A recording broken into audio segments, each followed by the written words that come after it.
أعوذ بالله من الشيطان الرجيم. بسم الله الرحمن الرحيم. فأما من أوتي كتابه بيمينه فسوف يحاسب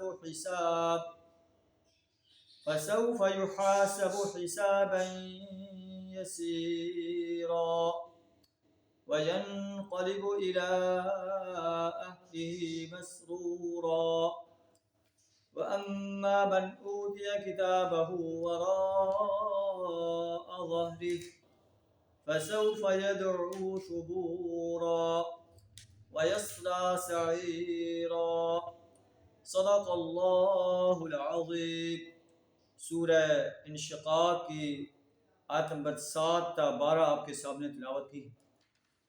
ان آیات کے اندر اللہ تبارک و تعالیٰ اہل ایمان کا حسین انجام اور اہل تکذیب کا، اہل کفر کا بدترین انجام بیان فرما رہا ہے. آیات کا ترجمہ کچھ اس طرح: فَأَمَّا مَنْ أُوتِيَ كِتَابَهُ بِيَمِينِهِ، پس وہ شخص جس کا نامہ اعمال اس کے دائیں ہاتھ میں دیا گیا، فَسَوْفَ يُحَاسَبُ حِسَابًا يَسِيرًا، اس سے ہلکا حساب لیا جائے گا، آسان حساب لیا جائے گا.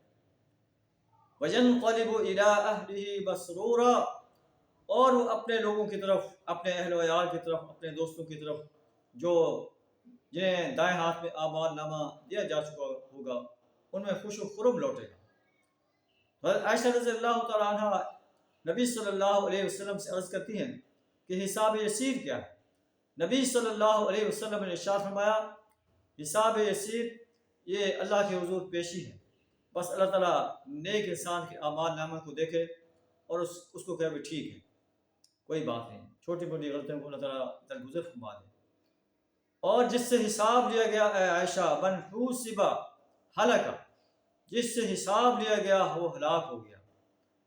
ہم انسان اللہ سے اپنا حساب نہیں دے سکتے. اللہ کو ہم سے ہزاروں غلطیاں ہوتی ہیں، بس اللہ تعالیٰ ہم سے آسان حساب لے.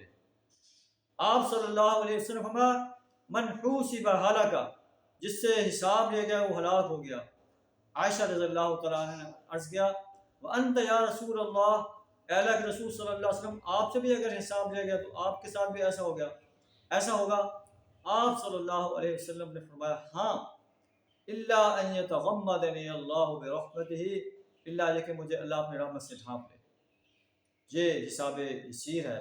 اللہ سے دعا ہے ہم سے بھی حساب یسیر لے لے، آسان حساب لے لے، ہماری کوتاہیوں سے درگزر فرما لے. وآخر دعوانا ان الحمد للہ رب العالمین.